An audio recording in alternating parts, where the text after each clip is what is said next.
Focus बिंदु। क्या नाम है? फोकस बिंदु, फोकल पॉइंट। तो फोकस बिंदु क्या होता है इसके बारे में जानते हैं। तो मुख्य अक्ष के समानांतर आती प्रकाश की किरणें दर्पण से परावर्तन के बाद मुख्य अक्ष के जिस बिंदु पर मिलती है या मिलती हुई प्रतीत होती है उसे उस बिंदु को फोकस बिंदु कहते हैं। उसे उस बिंदु क्या कहते हैं? फोकस बिंदु। अब देखिए तो किसके समानांतर जी? मुख्य अक्ष के समानांतर। या होगा मुख्य अक्ष या प्रधान अक्ष इसी को कहा जाता है, या अब यह होगा मुख्य अक्ष या प्रधान अक्ष। तो इसके समानांतर, तो इसके समानांतर ऊपर यही ना है, तो इसके समानांतर ये किरणें हैं और ये है ना समानांतर। तो मुख्य अक्ष के समानांतर आती प्रकाश किरणें, तो यह प्रकाश किरणें आ रही है तो दर्पण से परावर्तन के बाद, तो दर्पण से परावर्तन के बाद जहां एक दूसरे को सभी काटेगी वहीं पर कौन सा बिंदु बनेगा? एफ का मतलब फोकस बिंदु। फोकस बिंदु, तो फोकस बिंदु एफ बनेगा। यहाँ पर भी, यहाँ पर वास्तव में मिल रहा है इसलिए मिलती है, या एक जगह लिखा है मिलती हुई प्रतीत होती है। तो मिलती हुई प्रतीत कैसे होती है? अब देखिए यहाँ पर यह प्रकाश की किरणें आ रही है तो इस पर समानांतर तो आ रही है, लेकिन यह लौटने के बाद इधर से चली जा रही है, इस रूप में चली जा रही है, इधर से चली जा रही है। तो एक दूसरे को कभी काटेगी नहीं। इधर ये कितना हम बढ़ते जाए तो काटेगी?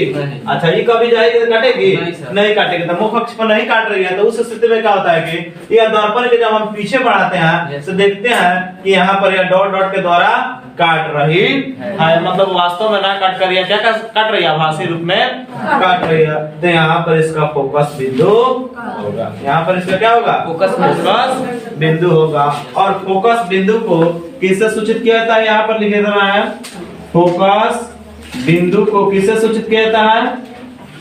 बिंदु को एफ से सूचित किया, एफ से सूचित किया जाता है। किससे सूचित किया जाता है? एफ से सूचित किया जाता है। तो फोकस बिंदु को किससे सूचित किया जाता है? एफ से सूचित किया जाता है। अब इसको परिभाषा याद कैसे करेंगे? तो यह मुख्य अक्ष हो गया। तो मुख्य अक्ष के समानांतर चलने वाली प्रकाश की किरणें दर्पण से परावर्तन के बाद मुख्य अक्ष के जिस बिंदु पर काटती है वही उसका क्या कहलाता है? फोकस बिंदु कहलाता है। वही उससे क्या कहलाता है? कहलाता है। जैसे क्या है? मुख्य अक्ष के समानांतर, मुख्य अक्ष हो गया या प्रधान अक्ष हो गया। तो प्रधान अक्ष के समानांतर चलने वाली प्रकाश की किरणें दर्पण से परावर्तन के बाद जिस बिंदु मुख्य अक्ष के जिस बिंदु इसी पर काट रही है, मुख्य अक्ष है ना यार, तो मुख्य अक्ष के जिस बिंदु पर काटती है, तो मुख्य अक्ष के यहाँ पर काट रही है तो यहाँ पर फोकस बिंदु होगा। इसमें यहाँ पर काट रही है तो यहाँ पर फोकस बिंदु होगा। समझ गया? फोकस बिंदु समझ गया।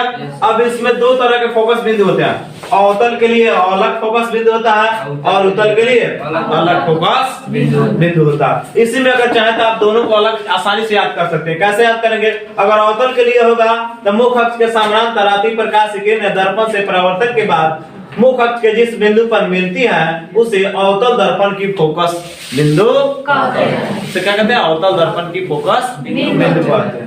केवल इतना हमको यहाँ से इसको हटा देना है। यहाँ तक हटा देंगे तो हमारा क्या हो जाएगा? अवतल दर्पण की फोकस बिंदु। अच्छा, उत्तल दर्पण का फोकस बिंदु पूछेगा तो इसको कैसे बोलेंगे? तो मुख्य अक्ष के समानांतर आती प्रकाश की किरणें दर्पण से परावर्तन के बाद मुख्य अक्ष के जिस बिंदु पर, इसको हटाएंगे और यहाँ से बोलेंगे मिलती हुई प्रतीत होती है उसे उस बिंदु को उत्तल दर्पण की फोकस बिंदु कहते हैं। उत्तल दर्पण की फोकस बिंदु कहते हैं। फोकस बिंदु दो प्रकार के हो जाते हैं, एक अवतल दर्पण की फोकस बिंदु और दूसरा उत्तल दर्पण की फोकस बिंदु। तो दोनों की परिभाषा फिर से लिखा देना है, लेकिन आप इसी परिभाषा में से अगर दोनों को अलग करते हैं तो दोनों आसानी से आप याद कर सकते हैं। केवल इसमें से मिलती, एक में मिलती हुई प्रतीत होती है, एक में मिलती है। बस इतना ही कर देना है तो आपको वह दोनों परिभाषाएं बन सकते। अवतल दर्पण की फोकस बिंदु, कौन सा दर्पण? अवतल दर्पण की फोकस बिंदु। अब देखिए, मुख्य अक्ष के समांतर आती प्रकाश की किरणें अवतल दर्पण से परावर्तन के बाद मुख्य अक्ष के जिस बिंदु पर मिलती है उसे उस बिंदु को अवतल दर्पण की फोकस बिंदु उस बिंदु क्या कहते हैं? अवतल दर्पण की फोकस बिंदु कहते हैं। अब जैसे कि हम देख रहे हैं या क्या है, सी और पी को क्या बोलते हैं? यहाँ से मिलाने वाले समय को क्या बोलते हैं? मुख अक्ष या क्या बोलते हैं? प्रधान अक्ष बोलते हैं ना। अब देखिए इसके समांतर, देखिए तो इसके समांतर है कि नहीं है? किरणें जो आ रही है यह प्रकाश की किरणें हैं। ये क्या है? प्रकाश की किरणें। ये क्या है? प्रकाश के किरणें। ये भी प्रकाश की किरणें ही है। Yes sir. दोनों तरफ से जा रही है। Yes sir. प्रकाश की किरणें। तो ये प्रकाश की किरणें है। तो ये देखे तो ये मुख अक्ष हुआ, इसके समानांतर है कि नहीं है? समानांतर का मतलब समझ रहा है ना? दोनों के बीच की दूरी समान होनी चाहिए। समानांतर कहते हैं बराबर। तो ये देखो, ये एक दूसरे के समानांतर जा रही है, ये भी किरणें एक दूसरे को समानांतर जा रही है। और ये चारों इस मुख अक्ष के समानांतर है। सभी जगह अगर दूरियां मापे तो समान होगी, इसलिए समानांतर होगा। तो इसके मुख अक्ष के समानांतर आती प्रकाश की किरणें अवतल दर्पण से जब वापस लौटती है तो जहां पर मुख अक्ष पर काटेगी वहीं अवतल दर्पण की फोकस बिंदु होगा। वहीं क्या होगा? अवतल दर्पण की फोकस बिंदु। तो यहाँ से जैसे यहाँ ट्रांसफर यहाँ से आई, यहाँ से जाने के बाद जहाँ पर लौटी, जहाँ पर सभी मिलेगी वहीं उसका क्या कहलाएगा? फोकस बिंदु कहलाएगा। समझ गए? अवतल दर्पण की फोकस बिंदु समझ गए? मिटा दो इसको।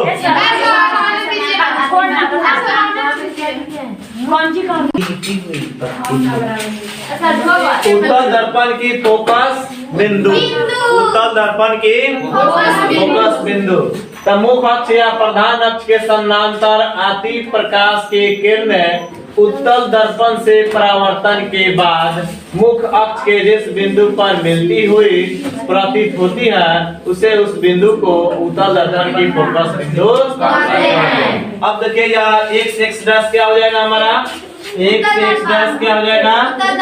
उत्तल दर्पण। कौन सा दर्पण है यहाँ? उत्तल दर्पण है। तो यहाँ से यह मुख अक्ष हो गया। यह क्या हुआ? मुख अक्ष। इसको क्या बोलेंगे? मुख अक्ष या प्रधान अक्ष। मुख अक्ष या प्रधान अक्ष। मुख अक्ष या प्रधान अक्ष। तो इसके समानांतर यदि प्रकाश की नहीं, चूंकि उत्तल दर्पण है तो यहाँ से इससे परावर्तन इस रूप में तो होगा नहीं, तो यहाँ से इस रूप में चला जाता है, इधर ही चला जाता है। इधर कहीं भी जाएगा तो यह कटने वाला नहीं है, क्योंकि ये जब जाएगा तो फैलते हुए जा रहा है, देख रहे हैं ये भी फैलते हुए चला जाएगा, तो दोनों एक दूसरे इतना फैलेगा कभी कटेगा ही नहीं। तो जब इस स्थिति आता है तो हम क्या करते हैं? तो जब इसको डॉट डॉट की तरफ पीछे मिलाते हैं तो हम पाते हैं कि मुख अक्ष के इस बिंदु पर काट रही है, तो इसका क्या होगा? उत्तल दर्पण के फोकस बिंदु। उत्तल दर्पण क्या होगा? फोकस बिंदु होगा। तो समझ गया ना? इसमें अगर देखो अब तुम लोगों को दोनों चित्र बना है, आप लोगों को समझ ये आया होगा कि जो उत्तल दर्पण होता है तो यहाँ से प्रकाश किरणें ऐसे रूप में जाती है, अगर अवतल दर्पण होता है तो प्रकाश की किरणें ऐसे ट्रांसफर होकर उसी रूप में चली जाती है। तो मतलब जिधर ज्यादा झुकाव रहता है उधर वह ट्रांसफर हो जाती है। जिधर ज्यादा परावर्तक होता है, अगर परावर्तन अंदर की तरफ है तो अंदर की तरफ जाएगी, अगर बाहर की तरफ है तो बाहर की तरफ जाएगी। फोकस दूरी, फोकल लेंथ। फोकस दूरी क्या होता है? तो ध्रुव एवं फोकस बिंदु के बीच की दूरी को फोकस दूरी कहते हैं। तो ध्रुव एवं फोकस बिंदु के बीच की दूरी, तो यह हो गया फोकस। इसी को बोलते हैं एक सूचक कहता है फोकस बिंदु होता है, तो यह हुआ फोकस। आप पी को क्या बोलते हैं? ध्रुव। तो ये हुआ फोकस और यह हुआ ध्रुव। तो दोनों के बीच की दूरी को, तो यहाँ से यहाँ तक की दूरी जो है, यहाँ से यहाँ तक की दूरी, यही ना हमारा क्या है? फोकस दूरी है। फोकस दूरी यही क्या हो जाएगा? फोकस दूरी यही ना होगा। अर्थात फोकस बिंदु और फोकस ध्रुव के बीच की दूरी को क्या कहते हैं? फोकस दूरी। और इसे स्मॉल एफ से सूचित किया जाता है। फोकस बिंदु को कैपिटल एफ से और फोकस दूरी को स्मॉल एफ से सूचित किया जाता है। अब यहाँ देखिए सी को क्या बोला जाता है? वक्रता केंद्र, और इसको ध्रुव, इसको फोकस बिंदु, और इन दोनों को मिलाने वाली सरल रेखा को फोकस दूरी। प्रधान फोकस दूरी को एफ से सूचित किया जाता है। फोकस दूरी किस कहता है? किया जाता है स्मॉल एफ से सूचित। देखिए फोकस दूरी और वक्रता त्रिज्या में संबंध। फोकस दूरी और वक्रता त्रिज्या में क्या दिख रहा है? संबंध दिख रहा है। तो गोलीय दर्पण में फोकस दूरी उसकी वक्रता त्रिज्या के आधी होती है। अब इसको सिद्ध भी करना है, एग्जाम में पूछता है, ये बहुत इंपॉर्टेंट क्वेश्चन है। इसको एग्जाम में पूछता है कि सिद्ध कीजिए फोकस दूरी उसकी वक्रता त्रिज्या के आधी होती है, या ऐसे पूछ देता है उल्टा, वक्रता त्रिज्या फोकस दूरी के दुगुनी होती है। तो जब ये आधा होगा तो दुगुना होगा कि नहीं होगा? हो जाएगा ना। तो फोकस दूरी उसकी वक्रता त्रिज्या की आधी होती है, या वक्रता त्रिज्या फोकस दूरी के दुगुनी होती है। हो जाएगा। अब देखिए सिद्धांत क्या है। माना कि Q डैश एक अवतल दर्पण, हमने मान लिया कि यह क्या है? एक अवतल दर्पण है। गोलीय दर्पण के एक भाग है, तो यह अवतल दर्पण है। ए भी आपतित किरण है। तो ए भी क्या है? आपतित किरण है, और ये किसके समानांतर है?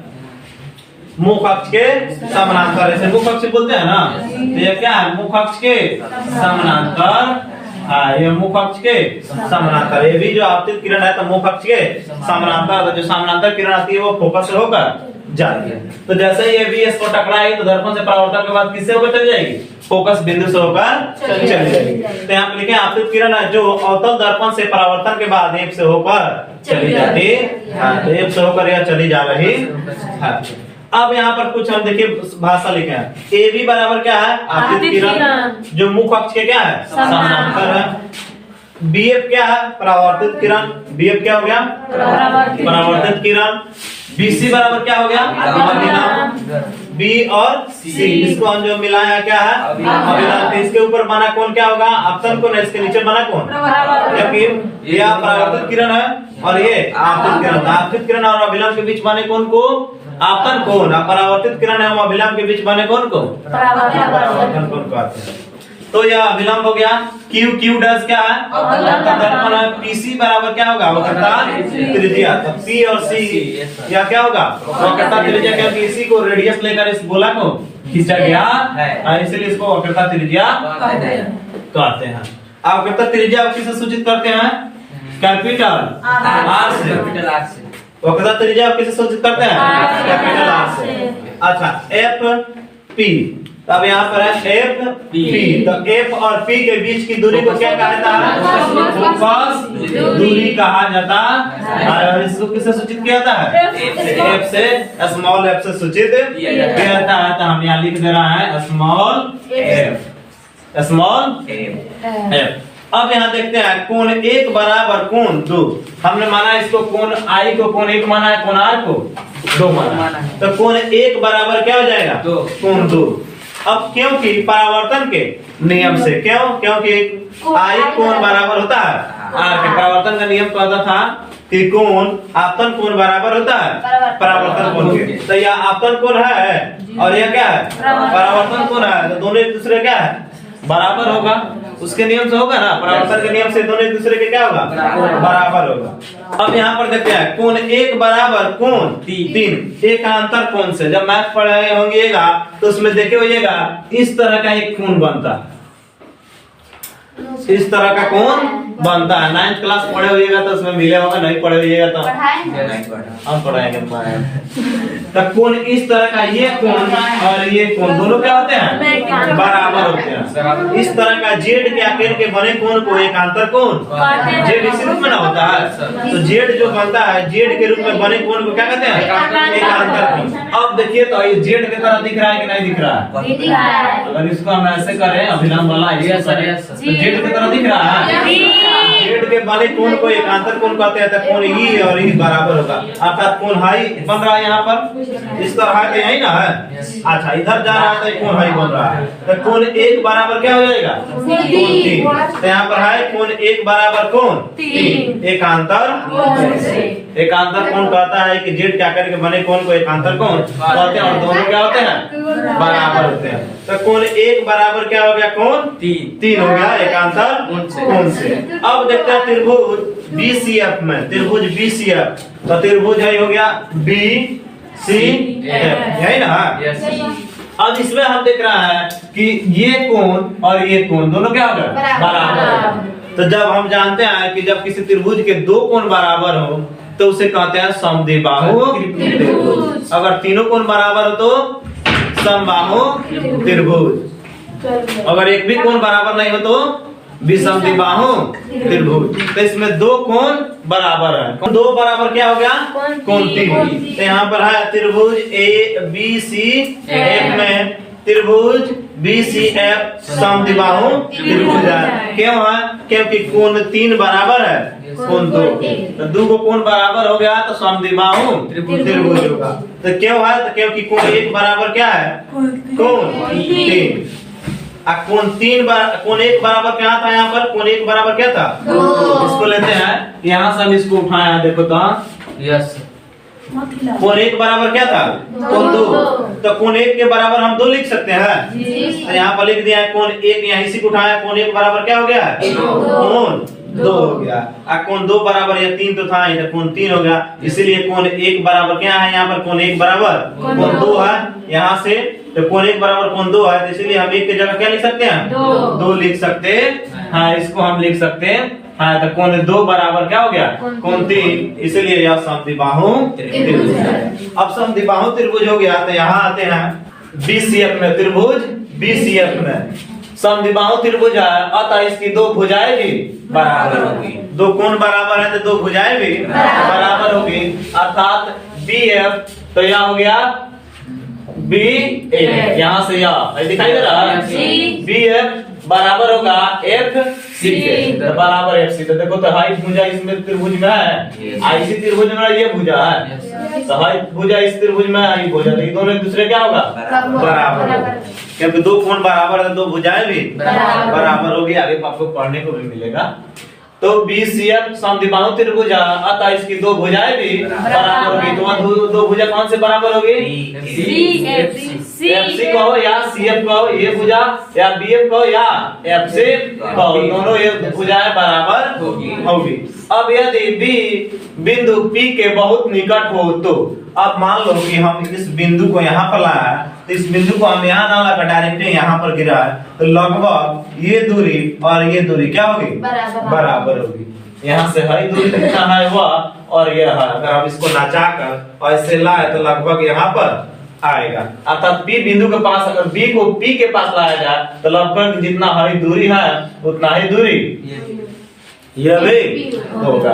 इसलिए यहाँ पर हम लिख दिया है कि FB, यहाँ पर FB बराबर हो जाएगा FP के, मतलब इसके दूरी के बराबर। हरी जितना होगा लगभग या उतना ही होगा। इतना आपको अपना से करना होगा। तो लगभग में लिखे हैं कि FB जो होगा लगभग किसके बराबर होगा? FP के बराबर होगा। अर्थात FB बराबर होगा FP के। अब यहाँ पर लेते हैं BF, यहाँ पर लेते हैं BF, ये दूरी, और बराबर होगा FC के। FC है ना? पहले यहाँ से लिखे थे, यहाँ पर इसी को हम यहाँ पर लाए। अब देखो FP बराबर क्या है? FC। अब देखो ये जो BF था, इस यही ना, इसको पहले लिखो या इसको बाद में लिखो, कोई फर्क नहीं पड़ता। ठीक है, एक बना दे, हो जाएगा ना? BF बोलो या FB बोलो, दोनों एक ही है। तो देखो ये जो है BF है किसके बराबर है? FP के।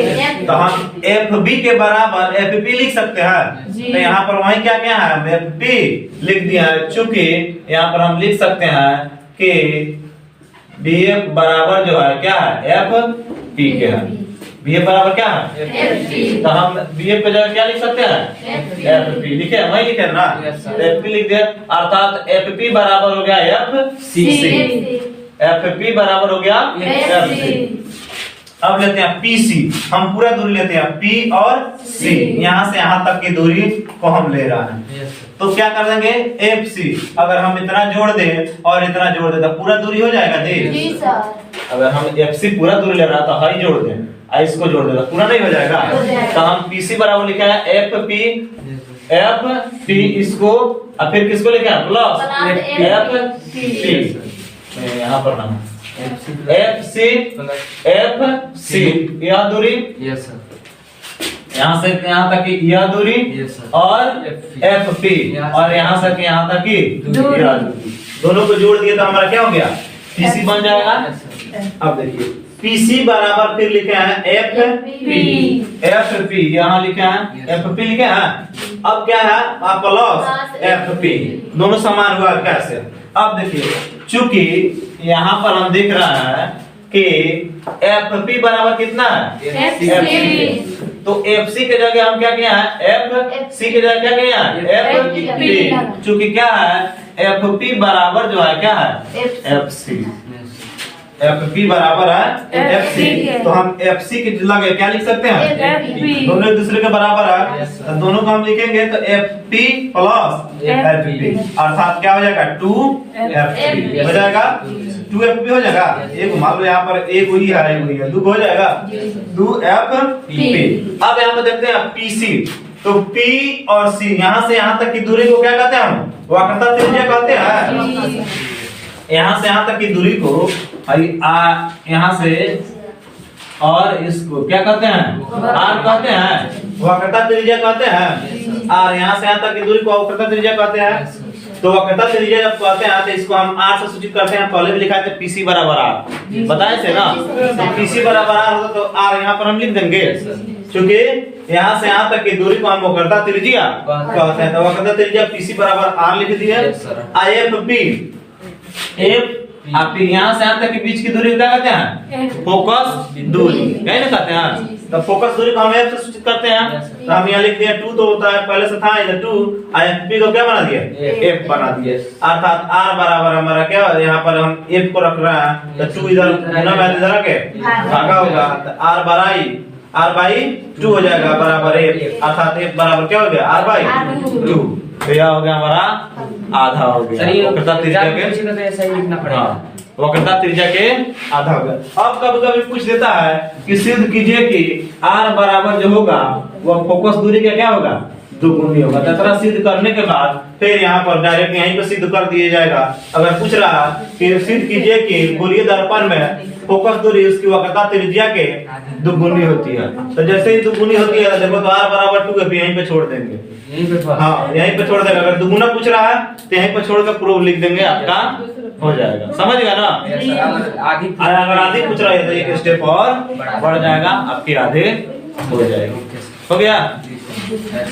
गोलीय दर्पण के लिए किरण आरेख की बनावट। अब यहाँ पर जितना अभी टॉपिक जो पढ़ाने जा रहा है, जो अभी बताने जा रहा है, ये बहुत इंपॉर्टेंट है, क्योंकि हर जगह किरण जिस रूप में आएगा, कहां से होकर कैसे जाएगा, इसको एग्जाम में भी पूछता है। और अभी जब आगे पढ़िएगा तो वहां बनावट भी बनेगा, किस पर आ रहा था किस पर जाएगा, किधर से आ रहा था किधर को जाएगा। तो उसी के बारे में है गोलीय दर्पण के लिए किरण आरेख की बनावट।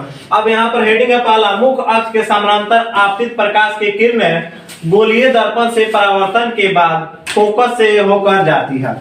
अब जितना भी इसमें टॉपिक में है कि मुख्य अक्ष के समानांतर था, मुख्य अक्ष हुआ ना जी, यह मुख्य अक्ष हुआ, तो इसके समानांतर जितना भी प्रकाश की किरण आएगी, चाहे वो 1 आए 2 आए 1000, जितना भी इसके समानांतर आएगी, जब दर्पण पर पड़ेगी और जब उधर से वो लौटेगी तो फोकस से होकर चली जाएगी। कहां से होकर जाएगी फोकस से होकर चली जाएगी। अब एग्जाम में पूछता कैसे ऐसे चित्र दे देगा, वो दे देगा कि या ए बी जो है सीपी के समानांतर है, ए बी जो है सीपी के समानांतर है, अर्थात मुख्य अक्ष के समानांतर है। तो आपको यह किरण नहीं देगा, कहेगा बताइए कि यह किरण जो है कहां से होकर जाएगी। तो अपना से खींचना वो हम जानते हैं, ए बी जब सीपी के समानांतर है, तो जब समानांतर कोई प्रकाश की किरण आती है तो कहां से होकर जाती है फोकस बिंदु या फोकस से होकर जाती है। इतना ही याद रखना होगा कि जब समानांतर आएगी तो कहां से होकर जाएगी फोकस से होकर जाएगी, चाहे वह उत्तल दर्पण हो या अवतल दर्पण। समझ गए। जैसे कि यहाँ पर यह भी क्या है मुख्य अक्ष है, मुख्य अक्ष के समानांतर या प्रकाश की किरण आ रही है, तीर का चिन्ह दिखा रहा है कि प्रकाश की किरण आ रही है, फिर यहाँ से लौट कर चली गई। जब हम इसको पीछे मिलाते हैं तो यह कहाँ आकर मिलती है फोकस बिंदु पर या फोकस पर आकर मिलती है। फोकस बिंदु को ही फोकस कहा जाता है। तो यहाँ पर जब जितना प्रकाश की किरण जो मुख्य अक्ष के समानांतर आएगी, इसके समानांतर जो सीपी है इसके समानांतर आएगी, वो किससे होकर जाएगी दर्पण से जैसे लौटेगी परावर्तन होगा, किससे होकर चली जाएगी फोकस से होकर चली जाएगी, फोकस बिंदु से होकर चली जाएगी। जैसे कि यह प्रकाश की किरण यहाँ तक आया, यह किरण आपको नहीं देगा, कहेगा कि बताइए अब यह किरण कैसे जाएगी, तो यह किरण किससे होकर चली जाएगी फोकस। ऑब्जेक्टिव में ऐसा ही पूछेगा, कहेगा कि कोई प्रकाश की किरण मुख्य अक्ष के समानांतर आपतित हो रही है, तो बताइए वह परावर्तन के बाद कहां से होकर जाएगी? फोकस से होकर जाएगी या फोकस बिंदु से होकर जाएगी? क्लियर हुआ? क्या है, जब कोई प्रकाश की किरण मुख्य अक्ष के समानांतर आती है तो दर्पण से परावर्तन के बाद कहां से होकर चली जाती है? फोकस बिंदु या फोकस से होकर चली जाती है। इतना याद रहेगा ना? जब कोई प्रकाश की किरण मुख्य अक्ष के समानांतर आती है तो दर्पण से परावर्तन के बाद कहां होकर चली जाती है? फोकस से होकर चली जाती है। इतना याद रखना, जब ये समानांतर तो फोकस से होकर चली जाएगी। अब सेम इसका उल्टा दूसरा, इसी का साथ उल्टा बिल्कुल विपरीत है। देखिए दूसरा क्या है, फोकस बिंदु पर आपतित प्रकाश की किरण, मतलब अगर कोई प्रकाश की किरण इसी बिंदु पर आ रही है, फोकस बिंदु पर आ रही है, तो फोकस बिंदु पर आपतित प्रकाश की किरण गोलीय दर्पण से परावर्तन के बाद मुख्य अक्ष के समानांतर चली जाती है। अब क्या था, इसमें समानांतर आ रही थी तो फोकस से होकर चली जाती थी। अब क्या है कि फोकस से पर आ रही है, किस पर आ रही है? फोकस से बिंदु पर। देखो तो ए भी जो है यहाँ पर फोकस बिंदु पर आ रही है, इससे होकर आ रही है, तब जाकर कहाँ टकरा रही है? दर्पण से टकरा रही है, दर्पण टकरा रही है। अब दर्पण से टकराने के बाद यह क्या हो गई? अब देखो तो इसके समानांतर है कि नहीं है? तो अगर फोकस पाएगी तो मुख्य अक्ष के समानांतर चली जाती है, अगर मुख्य अक्ष के समानांतर आती है तो फोकस से होकर चली जाती है। दोनों एक दूसरे को उल्टा है कि नहीं है? तो इसको याद करने का यही बेस्ट तरीका है कि एक याद कीजिएगा दूसरा याद हो जाएगा। अगर मुख्य अक्ष के समानांतर आती है तो फोकस से होकर जाती है, अगर फोकस पर आपतित किरण होती है तो परावर्तन के बाद मुख्य अक्ष के समानांतर चली जाती है। हो जाएगा ना? अब ऐसे एग्जाम में अगर देता है, कैसे एग्जाम में ऐसे बना देगा, आइए दे देगा, इस तरह दे देगा, कहेगा कि कोई प्रकाश की किरण इस तरह आपतित हो रही है, मान लीजिए ये है, ये बी है, यहाँ पर F लिखा रहेगा, यहाँ पर C लिखा रहेगा, तो कहेगा बताइए किसका परावर्तन कहाँ जाएगा, कहाँ से होकर जाएगा, जो परावर्तन होगा वह कैसे होगा, इतना ही देगा। तो अब हम जान रहे हैं कि ए बी जो है फोकस पर से आपतित हो रही है, जिससे तीर का चिन्ह यहाँ पर दिया रहेगा, और कहेगा ए बी जो है किस पर आ रही है? फोकस पर आ रही है, फोकस बिंदु पर मिल रही है, यहाँ पर आ रही है, तो इसका हम जानते हैं हेडिंग कि अगर कोई प्रकाश की किरण फोकस पर आपतित होती है तो दर्पण से परावर्तन के बाद किसके समानांतर हो जाती है? मुख्य के समानांतर चली जाती है। तो इतना अपना से याद रखना होगा, इसी रूप में एग्जाम में पूछता है। क्लियर हुआ इतना?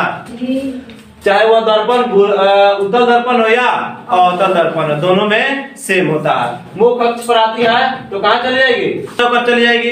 अगर फोकस पर आ रही है तो मुख्य अक्ष के समानांतर चली जाएगी। अब इसी प्रकार यह क्वेश्चन पूछेगा, ऐसे बना देगा और ऐसे दे देगा, कहेगा कि बताइए यह ए भी कोई प्रकाश की किरण आपतित हो रही है, ये भी कोई प्रकाश की किरण आपतित हो रही है, और ये एक दूसरे क्या है, इस तरह दिया जाता है, समानांतर का चिन्ह होता है, एक दूसरे का क्या है? समानांतर है। तो बताइए, यहाँ पर हम C लिख देते हैं, यहाँ पर F लिख देते हैं, यहाँ पर P लिख देते हैं, P का मतलब ध्रुव। अब यहाँ पर ये भी कोई आपतित किरण है, और यहाँ कौन सा दर्पण है?